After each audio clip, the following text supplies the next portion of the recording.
Haleluya. Engkau Allah yang berjanji, dan Engkau Allah yang akan menepati setiap janji-janji-Mu dalam hidup kita. Haleluya.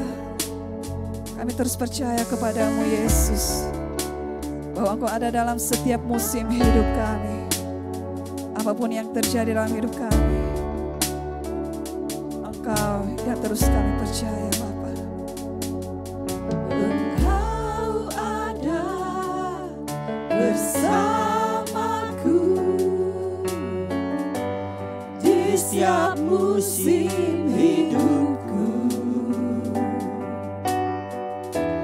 Tak pernah Kau biarkan ku sendiri, sebab kekuatan kami hanya ada dalam Engkau. Kekuatan di jiwaku adalah bersamamu. Tak pernah ku ragukan kasih-Mu.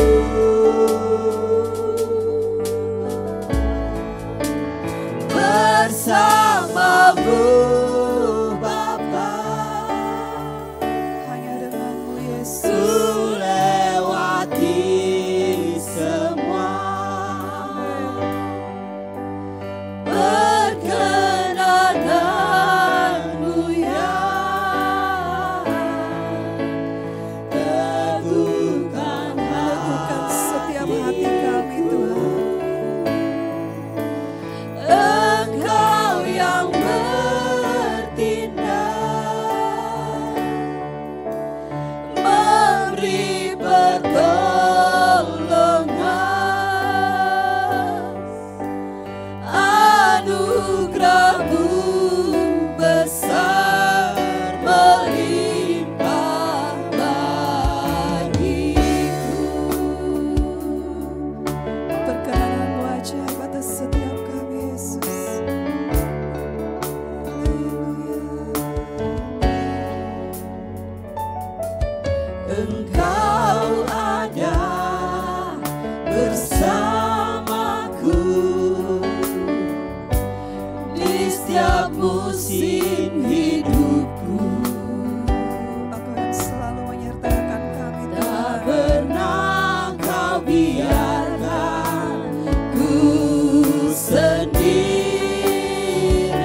perkenanan-Mu Yesus.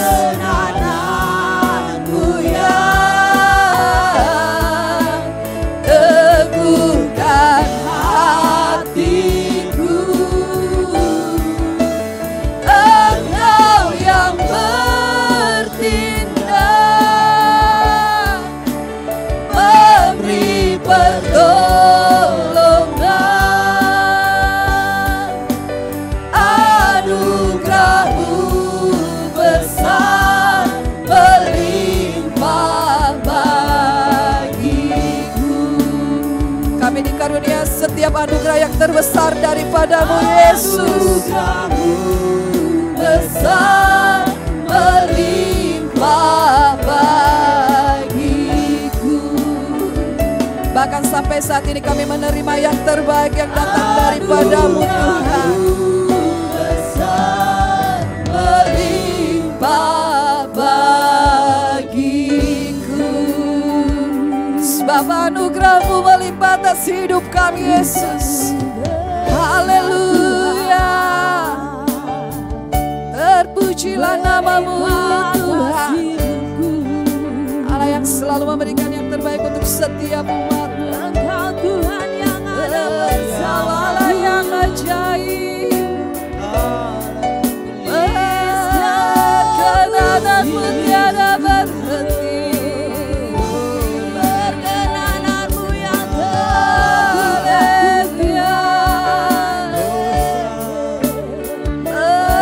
Bersama Yesus,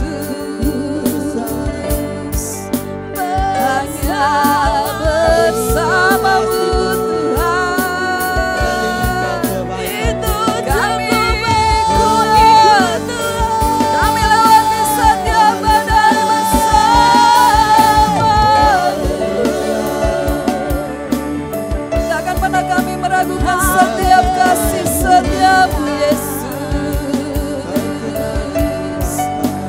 Memuji-Mu, menyembah-Mu, memuliakan nama-Mu. Kau yang layak terima setiap pujian, Kau yang layak terima setiap penghormatan. Kami kagum akan kedahsyatan-Mu Yesus. Kau Allah yang dahsyat, Kau Allah yang perkasa, Engkau yang selalu ada dalam setiap musim hidup kami Tuhan, yang terus menyatakan kemuliaan-Mu di dalam setiap hidup kami Tuhan. Haleluya, haleluya. Hanya bersama-Mu Yesus kami lewati setiap badai. Bersama-Mu ada kekuatan baru Tuhan. Bersama-Mu Bapa, ku lewati semua. Ada kekuatan di dalam hadirat-Mu Tuhan. Ada kuasa yang terus mengalir dalam hidup kami Tuhan. Semua hanya karena perkenanan-Mu Yesus. Engkau yang terus bertindak memberikan pertolongan di dalam hidup kami Bapa. Beri pertolongan Yesus yang memberi pertolongan. Anugerah-Mu besar melimpah bagiku. Kami ada saat ini semua hanya karena Yesus. Bersama-Mu Bapa, ku lewati semua.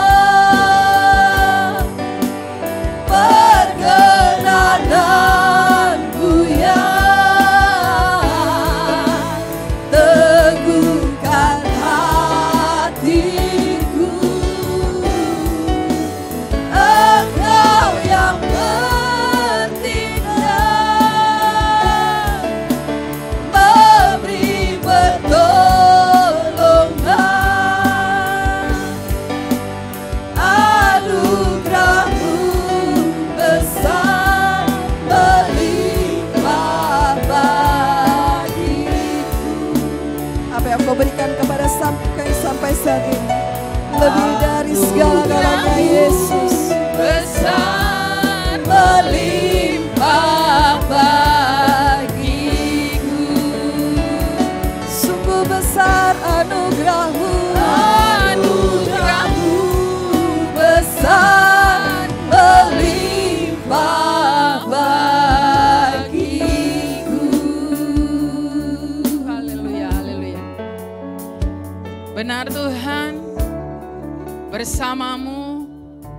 Kami dapat melewati segalanya. Bersamamu Tuhan ada jalan keluar. Bersamamu Bapa ada pintu-pintu yang tertutup dibukakan bagi kami. Bersamamu Bapa, setiap yang mustahil tidak mustahil bagi kami. Terima kasih Tuhan Yesus, karena di dalam-Mu ada pengharapan yang tidak akan mengecewakan kami. Terpuji-pujilah Engkau Bapa yang baik. Tiba saatnya Tuhan, saat ini kami akan sama-sama belajar kebenaran firman-Mu. Ajar kami Tuhan Yesus menjadi pelaku-pelaku firman Tuhan yang luar biasa. Berbicara bagi kami semua Tuhan, tidak terlebih Tuhan Yesus, hamba-Mu yang menyampaikannya. Kau berbicara lebih keras. Terima kasih Tuhan Yesus, terpujilah nama-Mu, haleluya, amin. Silakan duduk, shalom. Ya, terima kasih buat tim Praise and Worship yang sudah melayani kita dari ibadah jam 8 hingga saat ini. Kalian orang-orang yang luar biasa. Haleluya. Dan akan semakin luar biasa. Tuhan. Puji Tuhan. Ya, hari ini kita akan berbicara tentang penyembahan sejati. Mari kita sama-sama baca dari Filipi 3 ayat 7 sampai 9. Kalau sudah dapat, saya akan baca ayat ganjil. Bapak Ibu Saudara sekalian baca ayat genap. Supaya kita kerjasama ya, karena saya dari tadi pagi sudah bicara sendiri, jadi biar kita sama-sama. Sudah dapat semua? Amin. Ya, demikian kebenaran firman Tuhan. Filipi 3:7 mengatakan, tetapi apa yang dahulu merupakan keuntungan bagiku, sekarang kuanggap rugi karena Kristus. Ayat 8.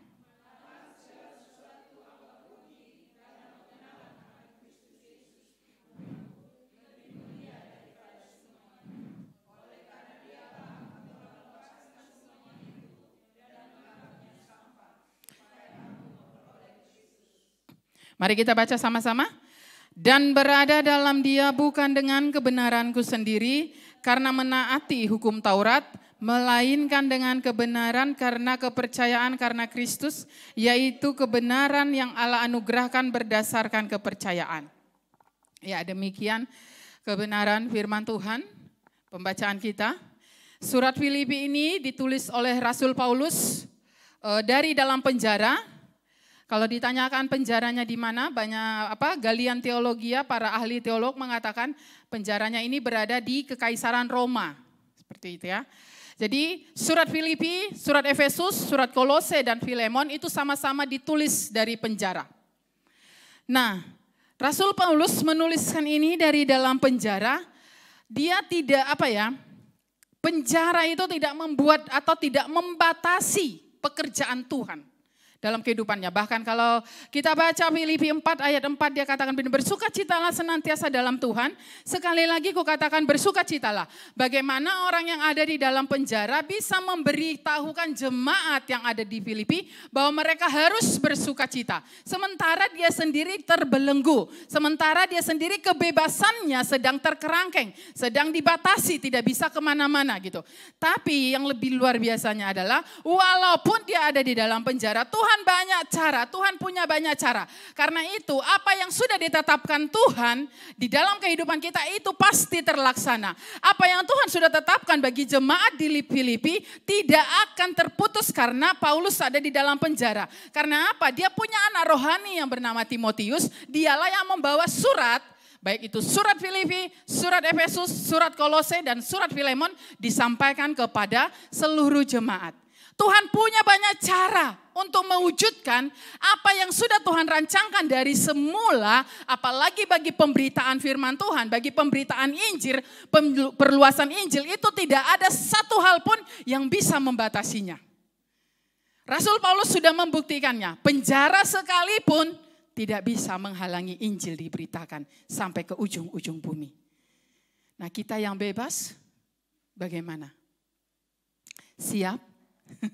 Nah, dari pembacaan kita ini, dari ayat 7 hingga ayat 9, ada beberapa pelajaran yang kita ambil tentang deklarasi imannya Rasul Paulus yang sangat luar biasa. Dan sekali lagi, tunggu dulu. Penyembahan yang sejati ini, saya tidak sedang, atau kita tidak sedang seminar ya, tidak sedang seminar tim PW. Saya tidak sedang mengajarkan bagaimana mencari nada dasar, bagaimana mencari lagu, bagaimana mengatur flow-nya supaya tetap naik, flow-nya tidak turun tapi dia tetap naik. Saya tidak sedang mengajarkan itu. Saya tidak sedang mengajarkan bagaimana posisi berdiri seorang penyembah, bagaimana tangannya diangkat, dan bagaimana tepuk tangan dan lain sebagainya, tidak. Itu bukan bagian saya. Bukan bagian saya untuk mengajarkan itu. Tidak bagian saya untuk mencari. Kalau dia ada dasarnya, nanti dia pung teman apa. Bukan saya pung bagian itu. Tuhan tidak kasih itu. Ya, jadi kita akan belajar. Nah, kata penyembahan berarti kata dasarnya seorang penyembah. Kalau penyembah itu berarti pribadinya. Penyembahan itu yang kita lakukan. Nah, yang saya mau tanya, penyembah itu siapa? Ini tim musik, tim praise and worship, singers, WL, itukah para penyembah? Siapa penyembah? Sepakat kita semua penyembah? Kita adalah pribadi-pribadi penyembah? Nah, pagi menjelang siang hari ini kita akan belajar menjadi seorang penyembah yang sejati. Ya, sekali lagi bukan masalah chordnya harus apa dan lain sebagainya, bukan. Nah, sebelum sampai di sana, mari kita mau belajar dulu deklarasinya Rasul Paulus. Pelajaran pertama yang kita ambil dari pembacaan firman Tuhan kita adalah bagi Rasul Paulus yang tadinya itu merupakan keuntungan, sekarang menjadi kerugian baginya. Filipi 3:7, tetapi apa yang dahulu merupakan keuntungan bagiku, sekarang kuanggap rugi karena Kristus. Apa yang merupakan keuntungan dulu bagi Rasul Paulus? Rasul Paulus punya akses yang sangat luar biasa. Dia orang hebat, dia seorang terpelajar, dia seorang dosen, bukan sekedar dosen, dia rektor yang luar biasa. Dan jangan lupa, dia seorang penganiaya. Dia penganiaya murid-murid Kristus, orang yang percaya. Jabatannya sangat tinggi. Tapi apa yang diperolehnya dulu sebelum dia mengenal Kristus itu dianggapnya sebagai suatu kerugian. Yang berikut pelajaran kedua adalah, Rasul Paulus menganggap yang tadi dianggap keuntungan, sekarang dianggap kerugian, dan kerugian itu harus dilepaskan. Filipi 3 ayat 8a, Yesus Tuhanku lebih mulia daripada semuanya. Oleh karena dialah aku telah melepaskan semuanya. Tadi yang dia bilang itu, dia orang terpelajar, dia orang terhormat dari keluarga, dia orang Roma juga, orang Yunani juga, Yahudi juga. Jadi waktu orang Roma mau menangkap dia bilang, apa dasar kamu menangkap aku? Aku juga kebangsaan Roma. Dasar kalian apa untuk menangkap aku? Tapi apa yang dulunya itu menjadi keuntungan dianggapnya kerugian. Dan setelah itu menjadi kerugian baginya, dia bilang itu harus dilepaskan. Tidak boleh mengikat pada saya. Semua kehormatan, semua kebanggaan saya itu harus saya lepaskan. Tidak boleh menempel dalam hidup saya. Pelajaran yang ketiga, Rasul Paulus mengatakan yang dilepaskan itu menjadi dianggap sampah. Filipi 3:8b, dan menganggapnya sampah supaya aku memperoleh Kristus. Selama kita masih terus memegang kebanggaan kita dengan erat, kita tidak akan pernah memperoleh Kristus. Karena kebanggaan kita bertentangan dengan Kristus.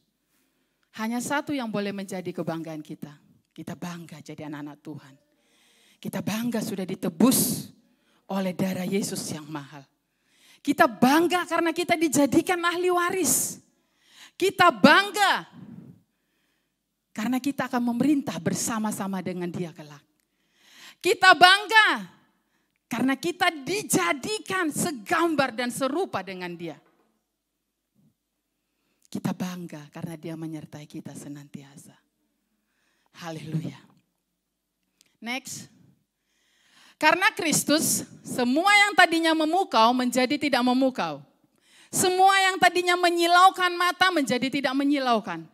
Semua yang tadinya menjadi pengejaran menjadi sampah yang tidak berguna. Rasul Paulus menegaskan bahwa apa yang menjadi keuntungan atau kebanggaan menjadi tidak berguna karena semua itu akan sirna ditelan waktu. Apa yang menjadi kebanggaan kita saat ini? Saya bangga karena punya pekerjaan hebat. Saya bangga karena gaji saya besar. Oh, saya bangga. Sekarang keluarga saya tidak akan kehujanan lagi. Sudah ada rumah yang bagus, rumah yang hebat, rumah yang indah. Apa yang menjadi kebanggaan kita? Oh, saya bangga karena saya terkenal di mana-mana. Oh, saya bangga karena orang tahu dimanapun saya berjalan pasti orang akan sapa. Apakah itu menjadi kebanggaan kita? Itu akan ditelan waktu. Satu hari mungkin tetap orang akan mengingat kita, tapi sisa namanya saja. Berikutnya, orang yang telah mengalami Kristus, lambat laun akan hidup bukan dalam kebanggaan, bukan dalam pengejaran yang sia-sia, dan bukan karena pencapaian duniawi. Karena Kristus lebih utama dan Kristus yang paling berharga. Kita terus mengejar Tuhan, kita terus masuk dalam pengenalan Tuhan yang lebih dalam dan lebih dalam. Sampai kita di satu titik kita katakan bahwa semua keindahan duniawi, semua kemegahan duniawi tidak lagi menarik bagi saya. Yang menarik bagi saya adalah hari lepas hari saya mengenal pribadi Kristus lebih dalam dan lebih dalam lagi. Itu yang menjadi menarik bagi kita. Sama seperti Rasul Paulus, dia kurang apa? Mau dibilang dalam kekayaan harta benda dia tidak kekurangan apa-apa. Karena dia orang terpelajar. Tapi kalau dia bisa melepaskan, bukan sekedar melepaskan, menganggapnya sampah. Karena apa? Kristus lebih utama dalam hidupnya dan lebih berharga di dalam kehidupan Rasul Paulus. Dan semoga menjadi pelajaran bagi kita bahwa apapun yang kita capai hari ini, jangan puas dengan pencapaianmu dan jangan menyombongkan diri dengan pencapaianmu. Karena itu hanya titipan Tuhan. Yang harus kita kelola, kita kelola, kita kelola, kita kelola terus. Supaya nama Tuhan dipermuliakan melalui apa yang kita kerjakan. Berikut, kita masuk. Apa yang harus kita mengerti tentang penyembahan? Ya, tadi kan kita bilang saya seorang penyembah. Seorang penyembah itu harus mengerti tentang penyembahan itu seperti apa. Nah, penyembahan itu adalah yang pertama, jangan terlalu cepat kawan. Esensi penyembahan adalah membangun ibadah mezbah. Ya. Esensi dari penyembahan atau isi atau makna dari penyembahan itu adalah membangun ibadah mezbah. Apa namanya ibadah mezbah? Baru kasih keluar. Apa artinya ibadah mezbah? Ibadah mezbah adalah ibadah yang didasari dengan perjalanan hati, di mana mereka membangun mezbah, meletakkan kehendak di atas mezbah, dan menaruh Ishak di mezbah. Ya. Nah, sebelum sampai situ, mezbah itu apa sih? Menurut Perjanjian Lama, mezbah itu adalah tempat untuk mempersembahkan korban kepada Allah. Kalau kita baca ya, kita baca Perjanjian Lama mulai dari imamat, ada korban penghapusan dosa, ada korban penghapus salah, dan semua korban-korban itu harus diletakkan di atas mezbah. Ada peraturan-peraturannya. Ya toh, Tuhan minta yang mana? Bagian umbai hati kah? Bagian apakah? Itu taruh di atas mezbah, itu harus dibakar habis dengan api. Selebihnya dari itu baru boleh dikonsumsi para imam. Entah itu lemaknya yang sesuai dengan yang ditetapkan oleh Tuhan.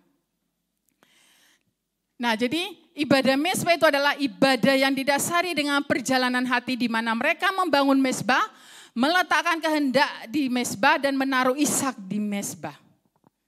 Mungkin bilang begini ya, kalau melakukan meletakkan kehendak baik, tapi kalau menaruh Ishak di mezbah, bagi Abraham Ishak itu sangat istimewa ya. Itu anak yang ditunggu-tunggu sangat lama. Anak perjanjian. Dan anak perjanjian harus ditaruh di atas mezbah. Tuhan meminta. Kalau Abraham bisa menyerahkannya, Tuhan bilang pada Ishak, mari katong pergi berjalan ke bukit, bawa itu kayu dan lain sebagai ke gunung, bawa itu kayu dan lain sebagainya. Tapi tidak ada domba yang mau dipersembahkan. Kalau Abraham ambil keputusan itu bukan pengalaman 1-2 hari. Itu pengalaman bertahun-tahun dan itu sudah masuk dalam kategori keintiman Abraham kepada Tuhan. Abraham sudah mengenal Tuhan, Yahweh yang dia sembah, Yahweh yang dia percaya. Sampai dia bisa menaruh Ishak di mezbah, dipersembahkan. Tapi lihat yang apa yang Tuhan kerjakan. Saat Abraham menaruh Ishak di atas mezbah, Tuhan menggantikannya dengan domba. Tuhan menyediakan. Apa yang menjadi Ishak kita hari ini? Apa yang sangat takut kita persembahkan kepada Tuhan? Apa yang takut kita serahkan di atas mezbahnya Tuhan? Dengar, Abraham, Ishak dia taruh di atas mezbah. Sudah dia taruh, sisa. Sampai di titik itu Tuhan mau lihat kesungguhan hatinya Abraham. Bukan sekedar berjalan dari rumah sampai ke puncak gunung, bukan. Tapi sampai dia angkat pisaunya. Sampai Tuhan mengatakan, hentikan. Dan tak kujud entah dari mana ada anak domba yang tersangkut. Di atas gunung Tuhan menyediakan. Saat engkau menaruh Ishakmu di atas mezbah, jangan takut kehilangan apa-apa. Tuhan menyediakan yang terbaik. Tuhan menyediakan yang terbaik. Tidak pernah Tuhan tidak menyediakan. Bagi orang-orang yang bersungguh hati mencari Tuhan. Karena itu, ketika seseorang naik sebagai seorang penyembah, maka hal pertama yang harus dialaminya adalah dia mengerti membangun mezbah di hadapan Tuhan. Kita harus mengerti bagaimana membangun mezbah di hadapan Tuhan. Itu hal pertama dari seorang penyembah yang harus dialami. Kalau ada saat ini orang di ruangan ini mengatakan kepada saya, Ibu Roma, bangun mezbah itu mudah. Bangun mezbah itu gampang. Saya bilang dia belum mengerti. Belum mengerti mezbah itu apa. Enggak mudah bangun mezbah. Enggak mudah tapi bukan berarti kita enggak bisa lakukan. Bisa. Tidak mudah. Jadi kalau ada orang yang bilang itu mudah, dia belum bertemu dengan Tuhan yang sesungguhnya. Karena di atas mezbah itu kita harus betul-betul menaruh persembahan, menaruh korban yang terbaik bagi Tuhan. Kalau kita baca perjanjian lama, tidak boleh yang bercacat, tidak boleh cacat. Ada aturan-aturannya. Tapi kita di zaman sekarang sudah enak toh. Tidak perlu katong pi bawa itu domba apa semua, katong bawa di mezbah, taruh darahnya dan lain sebagainya, tidak perlu. Yang kedua adalah setelah seseorang mengerti membangun mezbah, sudah tahu bagaimana membangun mezbah, hal yang kedua yang dilakukan adalah meletakkan kehendak. Ciri yang mudah ditemukan dari hati seorang penyembah adalah adanya perubahan kehendak. Perubahan kehendak itu dimulai dari perjalanan hati yang meletakkan kehendak di hadapan Tuhan. Hal kedua yang harus dilakukan seorang penyembah dalam membangun mezbahnya adalah meletakkan kehendaknya di hadapan Tuhan. Bukan kehendak kita. Sama kayak tadi saya bilang waktu saya mau hari Jumat mau pergi. Ikut kehendak saya tidak mau. Tapi saya belajar tunduk atas kehendak Tuhan. Itu tidak mudah. Saya harus matikan ego saya. Saya harus matikan semua keinginan saya. Sama juga kita meletakkan kehendak kita kepada Tuhan. Itu tidak mudah kok. Enggak mudah. Nanti Pak Alex kirim di WA toh. Shalom, tim PW yang luar biasa, naik level. Gitu toh. 2020 naik level. Gitu. Yes. Gitu kan. Jangan lupa, malam ini ada malam pujian dan penyembahan. Gak ada yang respon.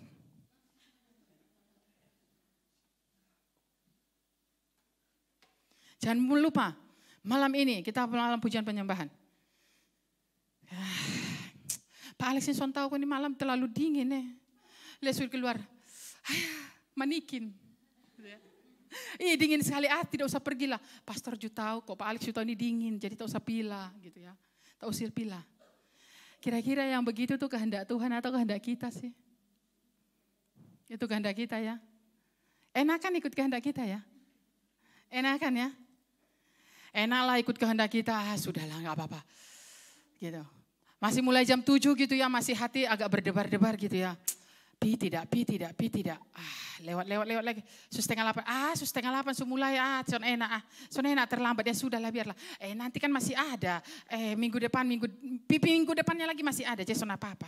Katong pilih, kok masih ada, kan itu ibadah son pi mana-mana gitu kan.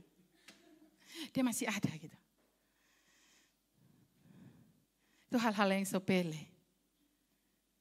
Tapi kita lebih menaruh kehendak kita di atasnya. Bukan kehendak Tuhan. Mari belajar untuk kita meletakkan kehendak kita.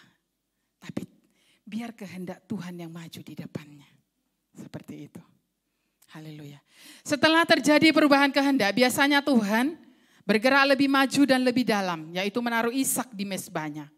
Sebelum Tuhan menemukan hati yang menaruh Ishak di mezbah, Tuhan akan menemukan perjalanan mezbah yang bertumbuh dan bertambah di hadapannya. Sampai akhirnya muncul ibadah mezbah dengan Ishak sebagai korban persembahan kepadanya. Tuhan merindukan ada korban, ada penyembahan sebagai Ishak di atasnya. Ishak ini bicara apa? Seperti tadi, Ishak itu adalah satu atau harta yang paling berharga bagi Abraham. Anak perjanjian, anak yang ditunggu-tunggu harus dipersembahkan. Tapi Abraham tidak menahan-nahan, yang semua berasal dari Tuhan. Ishak berasal daripada Tuhan, kalau Tuhan mau ambil kembali, silahkan diambil kembali. Tapi Tuhan kita gak kejam kok, gak kejam. Dia gak kejam, gak gini, ini misalkan Pak Budi gitu ya. Pak Budi kan sudah, ya saya pakai nama Pak Budi saja ya. Pak Budi kan sudah WA, promosi, red chicken dan lain sebagainya gitu ya. Takut juga ada yang pesan, harus doa gitu ya. Aduh ini harus pergi gereja atau apa ya. Gitu. Ini harus pergi gereja. Tapi lebih sering sih saya lihat gini. Kalau ada jam latihan langsung ditutup gini. Pesanan hari ini sampai jam sekian gitu. Pesanan hari ini tutup ya sampai jam sekian. Hanya melayani pesanan sampai jam sekian begitu. Mantap. Itu yang namanya, bukan berarti Pak Budi atau kita semua tidak memerlukan berkat.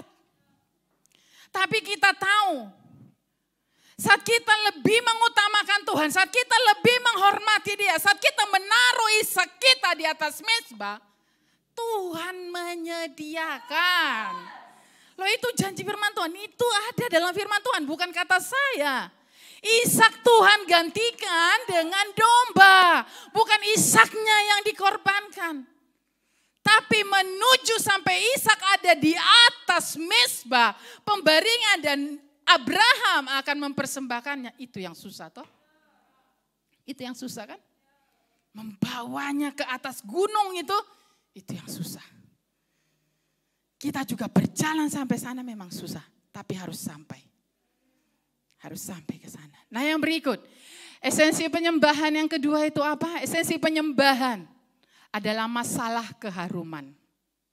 Ya, masalah keharuman. Kenapa masalah keharuman? Next. Berbicara tentang penyembahan itu erat kaitannya dengan keharuman. Penyembahan dalam acara tidak menghasilkan keharuman. Mengapa? Karena penyembahan dalam acara itu mempunyai kecenderungan supaya terlihat oleh orang banyak atau orang lain. Dan orang-orang yang melihatnya akan terkagum-kagum, wow keren gitu. Tetapi hal itu hanya make up saja, bukan yang sebenarnya. Bukan penyembahan yang sebenarnya. Penyembahan itu sebuah persembahan yang dilihat oleh Tuhan. Bukan yang dikagum-kagumi oleh manusia, tapi penyembahan itu adalah yang dilihat oleh Tuhan.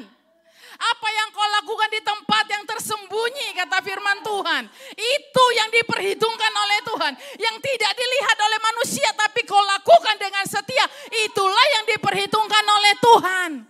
Sebuah pergerakan hati yang diamati oleh Tuhan. Dan sebuah penyembelihan hati yang membuat hati Tuhan bergetar. Itulah esensi penyembahan yang menghasilkan keharuman. Bukan berarti kita bilang, oh kalau orang di acara-acara, itu kan coba, kalau mau bikin KKR, sudah berapa lama latihannya? Orang mau KKR, saya latihannya berapa lama? Lama. Itu sudah dipersiapkan semuanya. Dia sudah tahu nanti mau bergerak ke sini, mau bergerak ke sini, dia sudah tahu.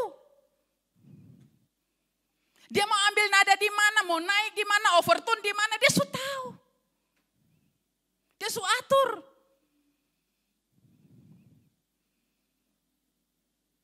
Karena itu Bapa melihat hatimu.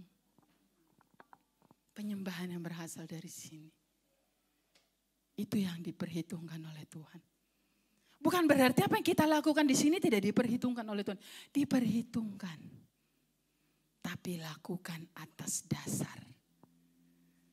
Engkau sudah meletakkan Ishakmu di atas mezbah.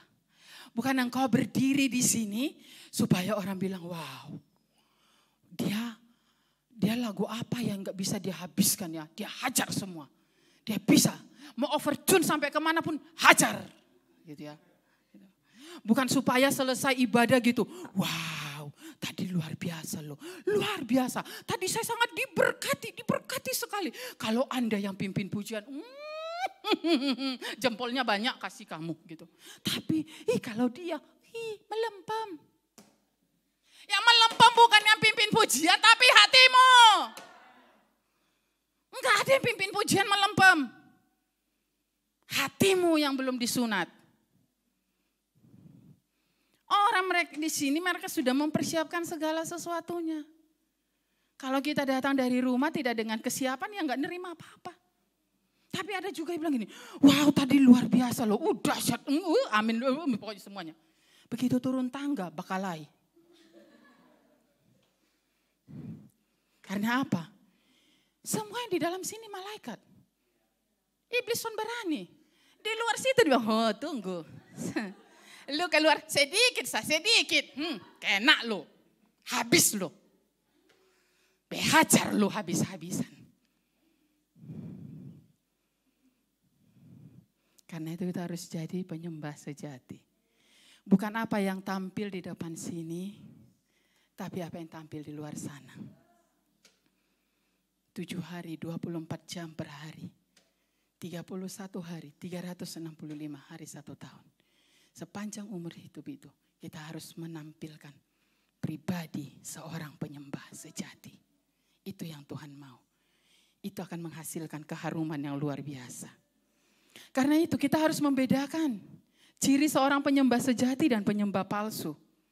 Ciri penyembah palsu itu adalah apinya asing, orangnya asing, caranya juga asing. Kita akan perhatikan penjelasan Yesus tentang seorang penyembah sejati atau penyembahan sejati. Ini dari Yohanes 4 ayat 21. Kata Yesus kepadanya, percayalah kepadaku hai perempuan, saatnya akan tiba bahwa kamu akan menyembah Bapa bukan di gunung ini dan bukan juga di Yerusalem. Nah, hal yang pertama dari ciri seorang penyembah yang sejati adalah tidak lagi berkiblat ke Yerusalem atau ke gunung Gerizim. Ya, kalau kita baca Daniel 3 kali sehari dia menghadap Tuhan, dia berdoa menghadap Yerusalem. Mereka di dalam penahanan di Babel, tapi mereka harus berdoa menghadap Yerusalem, kiblatnya Yerusalem. Itu zaman perjanjian lama, karena itu pola penyembahan dalam perjanjian lama dan perjanjian baru itu sangat berbeda. Fokusnya berbeda. Kalau pola perjanjian lama itu semua berkaitan dengan fisik. Kayak tadi, kalau mau mempersembahkan segala sesuatu harus yang tidak bercela, harus yang umur sekian, harus anak domba ini, harus kambing, harus ini. Kalau korban penghapus dosa, kalau korban penghapus salah, korban apa lagi itu berbeda-beda semuanya. Kalau imam yang melakukan pelanggaran beda lagi, beda konsepnya, beda polanya penyembahannya. Jadi tidak berkaitan dengan hal-hal fisik. Kayak tadi saya bilang, saya tidak akan mengajarkan, oh kau harus berlutut begini, angkat tangan harus begini, tepuk tangan harus begini. Tidak. Bukan itu yang Tuhan perhatikan. Tuhan perhatikan hati kita. Kita bisa aja duduk di sini, tapi hati kita tidak di sini. Iya toh? Kita ya duduk di sini, tapi hati kita tidak di sini. Makanya begitu keluar ditangkap sama dia. Langsung. Yang hatinya di sini saja ditangkap, yang apalagi yang tidak. Dilalap, dimakan habis sama dia. Dia bilang, oh enggak apa-apa, kamu di dalam lompat-lompat suka cita, enggak apa-apa. Tunggu ya kawan, bete lo di situ. Tunggu loh, jadi jangan takut, jangan khawatir, silakan nikmati sa, nikmati dulu gitu. Hanya tunggu sekitar 1,5 jam sakawan Ya jadi ciri seorang penyembah sejati itu tidak lagi berkiblat ke Yerusalem atau ke Gunung Gerizim gitu ya. Kiblatnya kita adalah Yesus Kristus Tuhan yang sudah membukakan tabir. Yang tadinya memisahkan kita dengan Bapa. Tapi dia sudah membukakan jalan bagi kita untuk datang kepada Bapa. Tidak perlu lagi bawa domba, tarik-tarik domba, tidak perlu bawa kambing dan lain sebagainya. Bawalah seluruh kehidupanmu karena Roma 12 mengatakan persembahkanlah seluruh hidupmu sebagai persembahan yang kudus di hadapan Tuhan. Itu yang Tuhan inginkan. Bukan ritualnya. Tuhan inginkan engkau ada di mana? Engkau ada di sekolahmu, engkau ada di tempat pekerjaanmu, engkau ada di pasar, engkau ada di mana saja. Tapi di sana engkau memunculkan keharuman yang daripada Kristus. Engkau menunjukkan seorang ciri, seorang penyembah sejati. Engkau bertemu di pasar dengan orang-orang yang tidak mengasihimu, orang-orang yang membenci engkau, orang-orang yang mengata-ngatai engkau setiap hari. Tapi engkau boleh mengatakan, Yesus memberkati engkau dan engkau bisa memeluk dia dengan kasih. Itulah ciri penyembah sejati. Itu yang Tuhan inginkan. Dan Tuhan inginkan dari hidup kita. Yang kedua, Yohanes 4 ayat 22, kamu menyembah apa yang tidak kamu kenal. Kami menyembah apa yang kami kenal. Sebab keselamatan datang dari bangsa Yahudi. Seperti itu ya. Jadi ciri penyembahan kedua adalah berbicara tentang hubungan. Tidak mungkin seseorang yang tidak mengenal, tidak saling kenal bisa saling berhubungan. Mungkin boleh saling sapa. Tapi untuk membangun hubungan yang akrab tidak mungkin. Ya toh? Kita bisa bertegur sapa dengan siapa saja. Tapi bisa enggak kita mencurahkan isi hati kita terhadap dia? Enggak. Kita hanya bisa mencurahkan isi hati kita terhadap orang-orang yang sudah kita rasa aman dengan dia. Sama juga dengan ini. Dia bilang, kamu menyembah apa yang tidak kamu kenal. Kami menyembah apa yang kami kenal. Kita menyembah Bapa kita. Kita punya hubungan. Kita harus bangun hubungan dengan Tuhan. Karena apa? Penyembah palsu akan mengutamakan ritual penyembahan. Tetapi penyembah sejati akan mengutamakan hubungan antara penyembah dengan Tuhan. Hubungan antara penyembah dengan Tuhan. Bukan orang asing yang menyembah Tuhan. Orang asing tidak bisa menyembah Tuhan. Tapi kita harus bangun hubungan antara penyembah dengan Tuhan. Tidak mengutamakan ritual-ritual dan lain sebagainya. Ini tidak saya bicara, oh kalau begitu Ibu Rama minggu depan kita tidak usah ibadah pakai musik, katong ibadah. Bukan itu. Gitu. Hanya kadang-kadang kita lupa. Kita lebih mempercantik tampilan luarnya. Tapi yang Tuhan tuntut adalah dari dalam hati. Karena kita mengenal Bapa kita. Karena kita harus terus bangun hubungan dengan Dia. Yang berikut, yang terakhir, isu habis. Yohanes 4 ayat 23 sampai 24. Tetapi saatnya akan datang dan sudah tiba sekarang bahwa penyembah-penyembah benar akan menyembah Bapa dalam roh dan kebenaran. Sebab Bapa mengendaki penyembah-penyembah demikian. Allah itu roh dan barang siapa menyembah Dia harus menyembahnya dalam roh dan kebenaran. Jadi ciri seorang penyembah sejati yang ketiga adalah masalah penyembahan yang dikehendaki Bapa Sorgawi, yaitu cara menyembahnya di dalam roh dan kebenaran. Kita harus menyembah Bapa dalam roh dan kebenaran. Kebenarannya mengatakan apa? Kebenaran firman Tuhan mengatakan Dia adalah Raja di atas segala raja. Dia adalah juru selamat kita. Dia adalah perisai kita. Dia adalah kekuatan kita. Dialah yang layak disembah. Kita harus menyembahnya dalam roh dan kebenaran. Itu yang Tuhan mau. Jadi ciri penyembah sejati adalah tidak lagi pusing dengan kiblatnya harus kemana. Harus mengarah ke Yerusalem atau ke mana, bukan itu. Ciri penyembah sejati yang kedua adalah itu masalah hubungan. Kita harus terus bangun hubungan dengan Tuhan. Tidak hanya sekedar ritual-ritual. Ciri yang ketiga adalah Tuhan mengendaki kita menyembahnya di dalam roh dan kebenaran. Sembah Dia dalam roh dan kebenaran. Kebenaran firman Tuhan mengatakan apa? Ampuni. Kebenaran firman Tuhan bilang apa? Kasihi. Kebenaran firman Tuhan apa bilang? Memberi. Kebenaran firman Tuhan bilang apa? Taat. Kebenaran firman Tuhan bilang apa? Kesetiaannya tegak sampai ke langit. Kebenaran firman Tuhan mengatakan sejauh timur sampai barat Dia membuang dosamu. Kebenaran firman Tuhan mengatakan walaupun dosamu merah seperti kermisi, dibasuhnya putih seperti salju. Kebenaran firman Tuhan bilang apa? Dia yang akan menuntut engkau ke padang yang berumput hijau. Kebenaran firman Tuhan bilang apa? Dia adalah gembala yang baik. Itu yang harus kita pegang. Itu dasar-dasar kita menyembah Dia. Bukan dasar kita menyembah Dia untuk kita dilihat orang. Itu sementara. Itu sementara. Tidak akan bertahan lama. Karena itu, kita tidak boleh menyembah Dia dengan cara yang asing. Next. Seperti apa penyembahan dengan cara asing? Penyembahan dengan cara asing adalah penyembahan yang berpusat kepada diri kita sendiri. Bukan berpusat kepada Tuhan. Tuhan tidak suka ini. Sekali lagi, jangan sembah Dia dengan cara asing. Karena cara asing itu pusatnya diri sendiri. Tapi kita harus menyembah Dia dengan cara yang benar, yaitu berpusat kepada Kristus.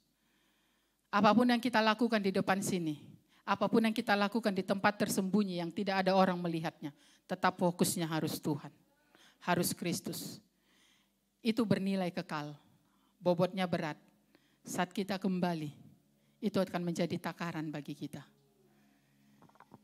Bukan berarti kita tidak boleh mempersiapkan segala sesuatu dalam ibadah, boleh. Tapi kita ingat, kita masih tubuh, jiwa, dan roh. Ada tubuh, ada kehendak kita. Ada kehendak kita juga kadang-kadang mau dipuji orang. Ada kehendak kita mau disanjung orang. Tapi saat engkau sudah menerima sanjungan dari manusia, maka kau kehilangan sanjungan dari Tuhan. Pilih sanjungan dari manusia atau sanjungan dari Tuhan. Sama seperti Ayub, Tuhan memuji dia di hadapan anak iblis, anak setan.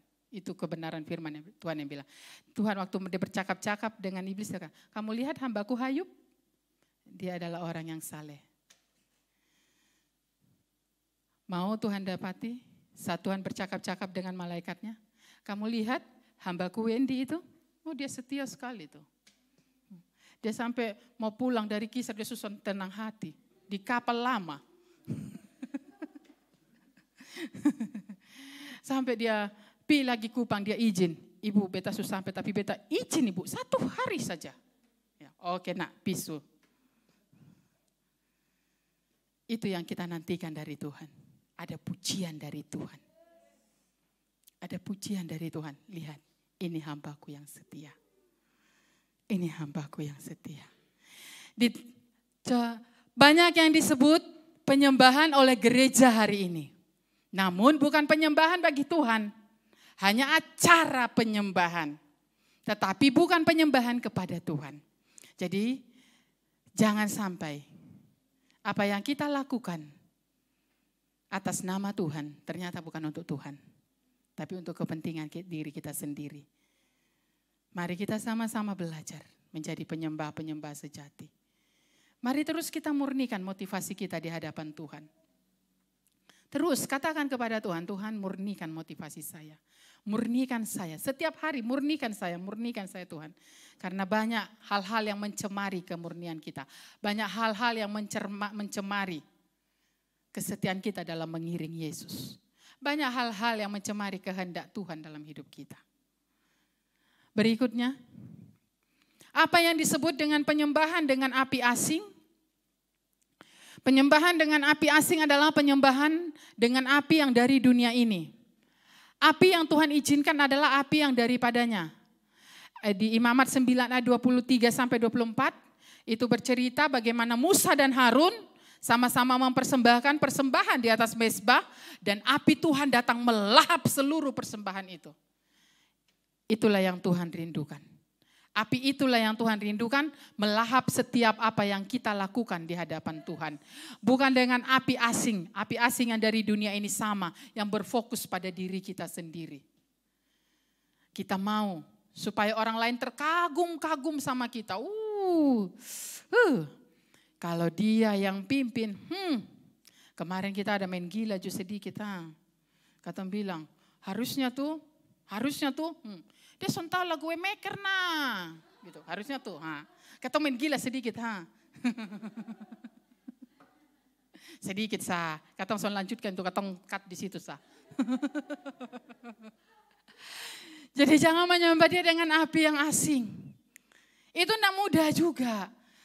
Karena itu 11-12 lah orang bilang ya. Kadang-kadang kita bilang, "Dah, motivasiku untuk Tuhan kok," gitu ya. Aku murni kok untuk Tuhan, murni banget, murni semurni-murninya. Gitu. Itu tipis sekali, 11-12. Makanya harus minta terus Tuhan murnikan motivasi saya. Supaya bukan api asing, tapi api yang dari Tuhan. Datang melahap seluruh persembahan yang kita naikkan untuk Tuhan. Api asing itu berbicara tentang hati tanpa perubahan. Nah, penyembah sejati itu intinya adalah mengalami perubahan hati. Jadi saat kita mempersembahkan api yang asing, itu berarti hati kita belum mengalami perubahan apa-apa. Seorang penyembah sejati harus mengalami perubahan hati. Kita semua harus mengalami perubahan hati. Terlebih khusus tim penyembah, tim praise and worship harus mengalami perubahan hati. Itu harus dan wajib. Karena apa? Biasanya gini ya, karena apanya kita tahan dulu, nanti baru dijawab dengan ini. Biasanya orang saya suka dengar ini ya. Hari ini rasanya kok berat ya gitu ya. Kok berat sekali ya ibadahnya, kok susah ngangkat gitu. Apa yang mau diangkat ya? Gitu. Kok susah ngangkat gitu ya? Gitu. Kira-kira apa yang mereka mau angkat ya? Gitu. Kok rasanya, gimana ya? Kok rasanya kering, hambar dan lain-lain sebagainya gitu. Yang menjadi pertanyaannya, makanya kenapa kita semua harus mengalami perubahan hati. Terlebih khusus tim pemuji dan penyembah. Karena apa?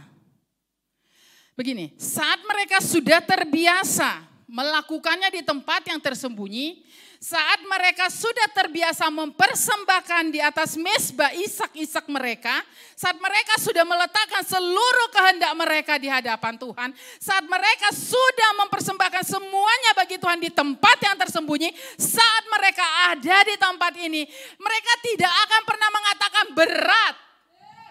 Karena mereka sudah mengalaminya, mereka tinggal bawa apinya saja ke sini, tinggal apinya dialirkan bagi jemaat. Jemaat akan bersorak-sorai dan bersuka cita. Selesai perkaranya, tidak akan ada yang berat.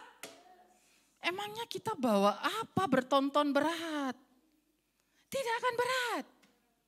Tes deh, uji. Ujilah aku Tuhan. Coba saja, itu tidak akan berat. Dan jemaat yang tadinya datang loyo-loyo dari rumah, yang datang malas-malas, datang berbeban berat, itu sampah dibawa-bawa kemana-mana gitu ya. Mereka akan melepaskan semuanya. Mereka akan bersuka cita, mereka akan bersorak-sorai tanpa ada satu penghalang apapun. Karena apa? Ada api yang mengalir. Ada api yang mengalir dari diri seorang penyembah. Seperti itu. Jadi tidak akan berat. Semuanya. Semua harus berperan serta. Berikutnya Kak. Penyembahan tanpa perubahan hati adalah penyembahan dengan api asing. Mengapa? Karena penyembahan tanpa perubahan hati tidak akan menemukan hatinya Tuhan. Dan penyembahan tanpa menemukan hatinya Tuhan bukanlah penyembahan sejati. Inti dari penyembahan kita harus menemukan hatinya Tuhan. Dan membuat hatinya Tuhan bergetar. Karena itu kita tidak akan mempersembahkan api asing di hadapannya. Saat kita sudah menemukan hatinya. Berikut, setiap penyembahan sejati akan mengeluarkan keharuman. Tapi bagaimana bisa mengeluarkan keharuman? Itu dimulai dengan perubahan hati. Perubahan hati kita semua. Ketika penyembahan mengeluarkan keharuman, tentunya hal itu dimulai dengan para penyembah yang membangun mezbah hidup mereka. Seperti tadi saya katakan, itu sudah dibangun. Itu enggak instan. Jadi enggak bisa mau tampil di depan ini, enggak bisa mau mimpin di sini. Tak kuju mau mimpin, hanya karena latihan hari Sabtu, katong sudah berdoa, Tuhan urapan Tuhan mengalir bagi kami di ibadah besok dan lain sebagainya. Otomatis langsung cerek simsalabim beb. Enggak. Itu yang kita sudah bangun hari lepas hari. Tinggal di sini, tinggal di bawah saja. Enggak akan sulit. Enggak akan ada beban. Akhirnya akan sampai di level biar mendadak-dadak orang suruh pimpin pun oke, enggak apa-apa. Bukan sombong. Tapi dia tahu apa yang sudah dia kerjakan di tempat tersembunyi. Roh itu, spirit itu tetap ada. Tetap ada. Tetap ada. Jadi mau kapan pun ready, siap saja. Mau suruh pimpin kapan? Mau enggak latihan dengan Pak Alex pun enggak apa-apa gitu. Kami dan Pak Alex berdua enggak pernah latihan. Pak Alex bisa ikut saya. Pak Alex akan nih, walaupun nanti dia bingung-bingung. Satu kali kawin di Diyut, son dapat kawan. Itu kali dia son dapat Ibu Roma tahu pilari mana. Jadi yang kita bangun di tempat tersembunyi itu. Saat kita menyentuh hatinya Tuhan. Hatinya Tuhan tergetar. Wow, Tuhan sudah menemukan hati kita. Itu sudah terkonek dengan Tuhan. Hubungannya sudah. Tinggal kita sampai sini sudah tinggal shalom. Makanya tim pemuji dan penyembah harus minta sama Tuhan. Tuhan, saat kami mengatakan shalom, orang betul-betul merasakan shalom. Shalom yang dari Tuhan itu turun atas setiap jemaat. Yang berikut, membangun mezbah hidup kita itu ditandai dengan meletakkan kehendak kita. Sehingga hidup kita mengambil kehendaknya Tuhan, melakukan kehendaknya Tuhan, dan mengerjakan kehendaknya Tuhan. Sekalipun kehendak kita bertentangan dengan kehendaknya Tuhan. Namun lambat laut akan terjadi perubahan mezbah. Jadi mari ambil itu kehendaknya Tuhan, lakukan itu kehendaknya Tuhan, kerjakan itu kehendaknya Tuhan. Apa yang Tuhan kehendaki engkau kerjakan. Jangan takut. Jadilah penyembah-penyembah sejati dimanapun engkau berada. Bukan hanya di gereja kita hanya 1,5 jam, 2 jam paling lama. Hanya 2 jam di gereja. Itu enggak langsung yang otomatis kita dapat label penyembah sejati, enggak. Engkau dapat label penyembah sejati saat engkau mengalami hal tidak enak di luar sana. Tapi engkau masih bisa menyatakan kasih bagi mereka. Itulah label penyembah sejatimu. Itulah ukurannya. Bukan semua puji-puji. Kalau kita sudah menyanyi puji-pujian, saya sudah penyembah. Enggak. Banyak tuh orang punya suara bagus dan lain sebagainya. Tidak mereka langsung jadi penyembah Tuhan. Suaranya bagus, bisa naik berapa oktav gitu, nyanyinya sampai tinggi-tinggi. Sampai rasa kayak dia yang nyanyi kok ketengnya kecekek gitu ya. Nyanyi sampai tinggi sekali. Berikutnya, habis, terakhir. Betul-betul habis. Mezbah di mana kita meletakkan korban persembahan itu adalah mezbah penuh kasih kepada Tuhan. Apa yang kau taruh di tempat tersembunyi, apa yang kau letakkan di tempat tersembunyi, yang tidak satu orang pun melihat, itu adalah mezbah penuh kasih, itu korban penuh kasih bagi Tuhan. Yang akan berubah menjadi mezbah kesukaan di mata Tuhan. Sudah penuh kasih, kesukaan lagi bagi Tuhan, enak ya? Dan di mana Tuhan disukakan oleh setiap korban persembahan yang diletakkan di atasnya. Dan pada akhirnya akan berubah menjadi mezbah yang dirindukan. Sebab korban persembahan yang diletakkan di atas mezbah itu bukan pilihan kita lagi. Bukan kehendak kita lagi. Itu sudah pilihannya Tuhan. Itu sudah seperti waktu kita mau taruh Ishak, kata Tuhan jangan taruh itu Ishak, tapi taruh ini. Saya gantikan dengan ini. Saat engkau mengatakan Tuhan, harusnya aku harus melakukan ini hari ini, harus. Kami harus deal hari ini. Tapi saya mau meletakkannya di atas mezbah Tuhan. Harusnya kau deal satu, kata Tuhan, ku kasih kau deal dua saat ini. Melainkan pilihan Tuhan sendiri seperti Tuhan meminta Ishak kepada Abraham. Jadi jangan takut memberikan apapun bagi Tuhan. Karena apa yang kau berikan bagi Tuhan itu tidak akan pernah sia-sia. Tidak akan pernah sia-sia. Bahkan Tuhan menggantikannya. Tuhan menggantikannya, bukan Tuhan tidak menggantikannya. Abraham, Tuhan sediakan domba.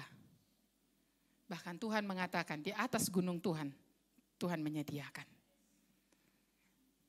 Mari, naik ke atas gunung Tuhan itu akan melelahkan, akan capek. Tapi di atas gunung Tuhan engkau akan melihat persediaan yang Tuhan sediakan bagimu. Di sana bukan kosong, ada persediaan Tuhan yang sangat melimpah. Sangat-sangat melimpah.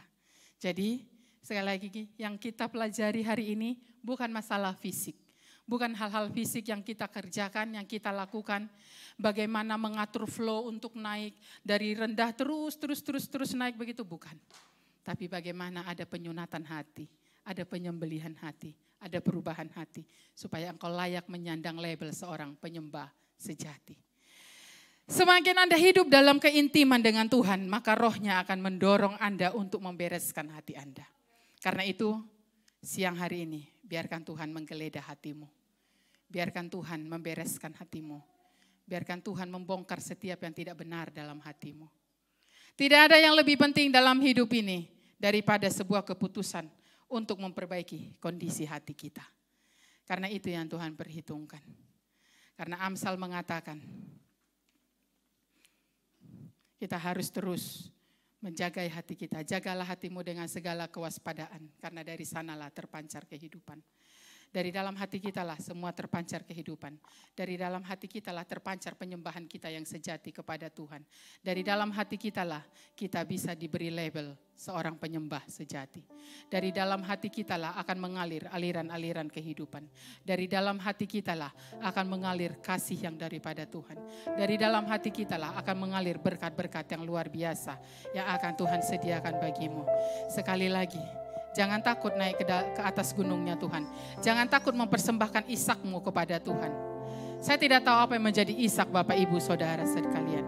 Yang saat ini sedang digenggam dengan erat. Tapi percaya, saat engkau mempersembahkan Ishakmu, Tuhan mengganti dengan domba. Tuhan menyediakan bagimu yang terbaik. Saat engkau mempersembahkan semua kebanggaanmu, semua kehormatanmu, semua kesuksesanmu, semua keberhasilanmu ke atas gunungnya Tuhan. Tuhan akan menambah-nambahkannya. Tuhan tidak menguranginya, tapi Tuhan menambah-nambahkannya bagimu. Tuhan tidak berhenti sampai di situ. Abraham dikatakan, dia adalah bapa dari segala bangsa. Keturunannya akan seperti bintang di langit. Keturunannya akan seperti pasir di lautan yang tidak terhitung jumlahnya. Dan kita adalah orang-orang yang termasuk dalam keturunannya Abraham. Karena itu, biarkan spiritnya itu ada dalam hidup kita. Menghidupi kita. Biarkan spiritnya yang mempersembahkan yang terbaik bagi Tuhan. Apa yang dia nanti-nantikan 25 tahun. Itu tidak berarti dibanding Tuhannya. Karena Tuhannya lebih berharga di atas segala-galanya. Biarkan spirit itu ada dalam hidupmu. Biar kau persembahkan apa yang terbaik yang ada dalam genggamanmu saat ini bagi Tuhan. Mari kita bangkit berdiri. Haleluya, haleluya, haleluya, haleluya. Haleluya, haleluya. Katakan, selidiki aku, lihat hatiku, apakah ku sungguh mengasihimu, Yesus, Kau yang Maha Tahu, yang menilai hidupku, tak ada yang tersembunyi bagimu. Selidiki aku, lihat hatiku, apakah ku sungguh mengasihimu, Yesus, Kau yang Maha Tahu, yang menilai hidupku, tak ada yang tersembunyi bagimu. Telah kulihat kebaikanmu yang tak pernah habis di hidupku. Ku berjuang sampai akhirnya Kau dapati aku tetap setia. katakan lagi, selidiki aku, biar ini menjadi doamu siang hari ini.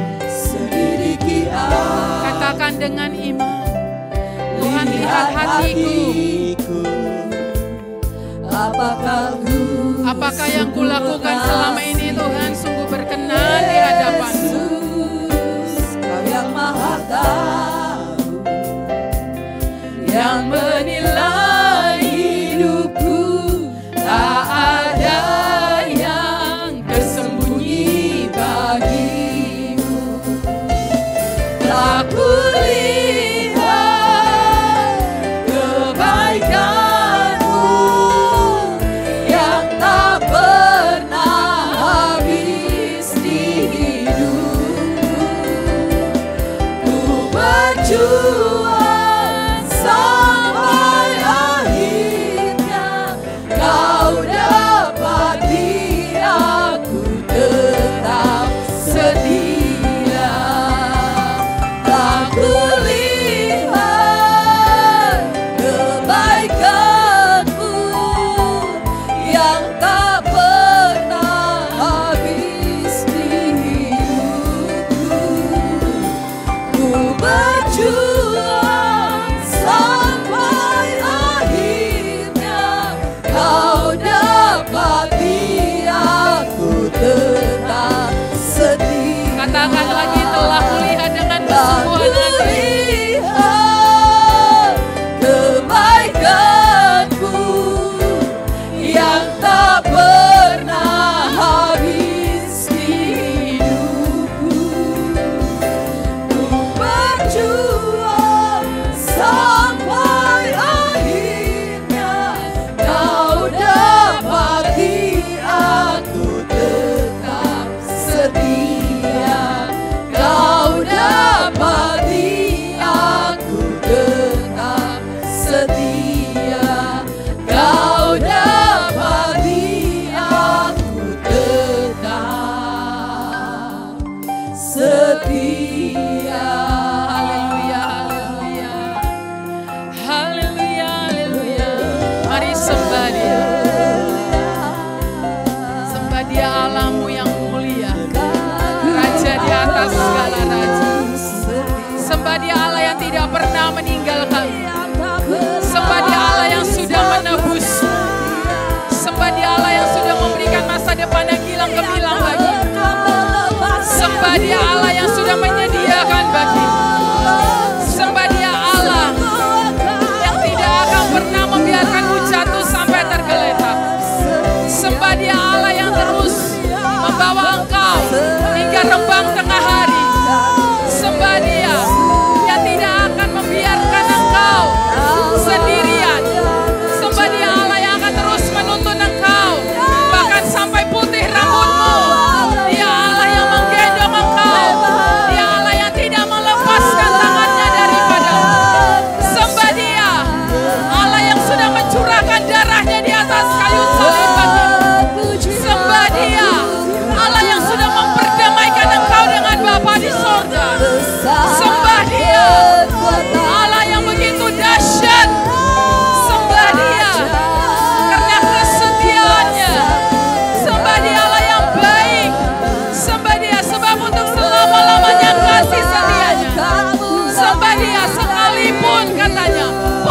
beras tidak berbuah, pohon zaitun tidak menghasilkan, kambing domba terhalau dari kurungan, tapi Dialah yang akan tetap setia bagimu. Sembah Dia, Allah yang akan memberkati engkau dari keturunan sampai keturunanmu dalam nama Tuhan Yesus Kristus. Sembah Dia, Allah yang memberkati rumah tanggamu. Sembah Dia, Allah yang tidak akan membiarkan lumbung-lumbungmu habis. Sembah Dia, Allah yang menyediakan yang terbaik bagimu. Haleluya, haleluya. Oh Yesus, kami sembah Kau Tuhan. Haleluya, haleluya Bapa. Bapa, Engkau yang mengetahui setiap isi hati anak-anak-Mu Bapa. Engkau yang mengerti Tuhan Yesus apa yang menjadi pergumulan mereka saat ini. Bapa, Engkau yang tahu apa yang menjadi isak-isak bagi mereka saat ini. Apa yang mereka masih genggam dengan erat Tuhan Yesus. Apa yang sedang mengikat kaki mereka Bapa. Sehingga mereka tidak bisa berlari kencang kepadamu. Apa yang membuat mereka Tuhan sepertinya kehilangan semangat, sepertinya kehilangan gairah untuk terus mencari Engkau. Engkau yang tahu Bapa. Saat ini anak-anak-Mu yang Kau temui, yang Kau dapati Tuhan, mereka yang sedang mempertanyakan kenapa harus begini. Kenapa harus saya? Kenapa ini terjadi? Bapak, Engkau sumber jawaban bagi mereka. Jangan biarkan mereka bimbang. Jangan biarkan mereka ragu Tuhan. Engkau Allah yang mengatur setiap langkah-langkah mereka. Engkau Allah yang senantiasa ada di depan, di samping, di belakang mereka. Bahkan kebenaran firman Tuhan mengatakan Engkau mengurung aku dari atas, dari belakang. Engkau memagarinya dengan kasih setia. Engkau memagarinya dengan segala kebaikan yang daripadamu Bapa. Dalam nama Tuhan Yesus Kristus, karena itu Tuhan, pulihkan setiap hati anak-anak-Mu Bapa. Pulihkan hati anak-anak-Mu saat ini. Di dalam nama Tuhan Yesus Kristus. Jangan biarkan tidak terjadi perubahan hati dalam nama Tuhan Yesus Kristus. Terima kasih Tuhan Yesus, terima kasih Bapa. Haleluya, haleluya. Haleluya, haleluya. Oh Yesus, kami memuji kebesaran-Mu Bapa.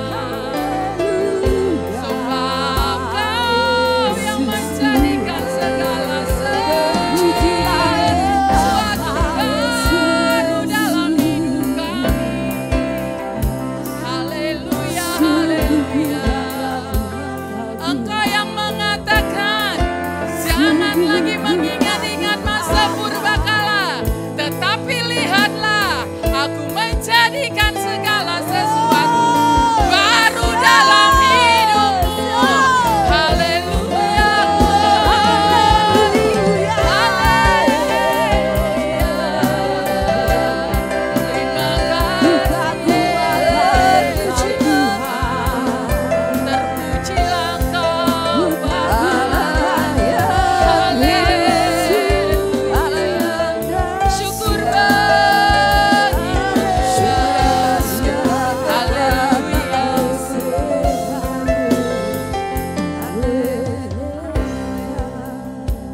Terima kasih Tuhan Yesus, terima kasih Bapa.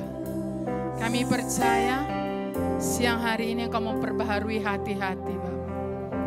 Setiap hati, oh yes, setiap hati yang sedang menangis Tuhan, Engkau membalut Tuhan. Engkau membalut setiap luka-luka mereka. Jangan biarkan luka mereka menjadi luka yang menaun.